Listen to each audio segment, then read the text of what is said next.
এই মেয়েটা সারাদিন কি রান্নাঘরে থাকার আগে রান্নাঘর ছাড়া আর কি কোনো কাজ নেই? রান্না বান্না খাওয়া দাওয়া এইগুলা কি এর কাজ?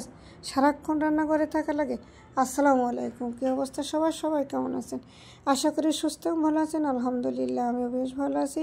তো যেটা বলছিলাম যে সারাক্ষণ রান্না বান্না খাওয়া দাওয়া, আসলে এগুলো তো আমাদের কাজ। কারণ আমরা যতই চাকরি করি, মহারানী হই না কেন, সব দিন শেষে সবাইকে রান্নাঘরে আসতে হবে।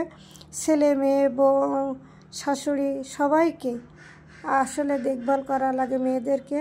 তো আমরা যখন মা হই তখন একটা দায়িত্ব থাকে, যখন বউ হয়ে আসি তখন আর একটা দায়িত্ব থাকে। তো মেয়েদের দায়িত্বর কোনো শেষ নেই।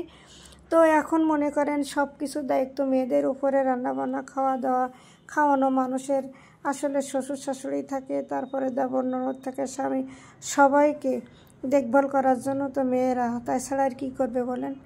তো আশা করি আমাদের এই চাকরি সারা জীবন থাকবে, কখনোই রিটায়ার্ড হবে না। তবে হ্যাঁ, এক সময় হতে পারে যে যখন ছেলের বউ আসবে তখন হয়তো বৃদ্ধ বয়স হবে, কর্মব্যস্ত থাকবে না, তখন হয়তো অবসর নিতে হবে।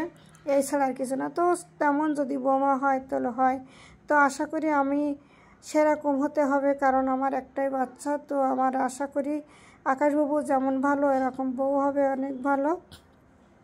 তো আমি যখন দেখতে যাব তখন বলবো যে আসলে মা, আমার তো মেয়ে নেই, তো তুমি আমার মেয়ের মতো থাকবা, আর একটাই ছেলে, তো মিলেমিশে থেকো, সারা জীবন সুখী থেকো, এই দোয়াই আর কি আমার কাছে। তো একটা জিনিস সবসময় আমি বুঝি যে আসলে কি জানেন, হাজার করলেও পর কখনো আপন হয় না।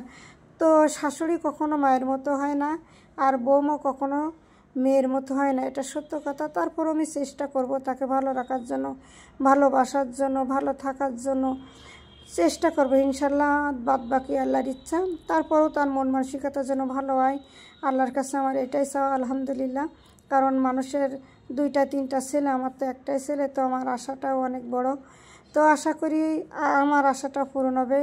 আর আমার পাড়া ভাইরা সবাই আমার জন্য দোয়া করবেন যেন আকাশবাবুর সুন্দর মনের একটা মেয়ে আসে আমার ঘরে।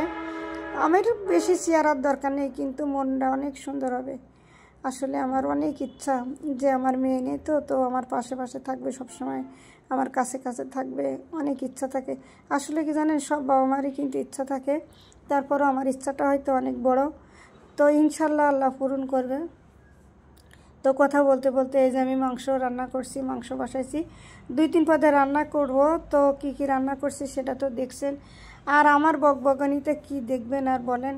তো দেখতে থাকুন। এই যে মাংসটা শেষ, এখন কলা দিয়ে মাছ দিয়ে রান্না করবো। আর যা কিছু রান্না করছি এগুলো সব কিন্তু আমাদের বাড়ির মোরগ ছিল, সেটা রান্না করছি। তো আজকের মতো এখানে বিদায় নিলাম।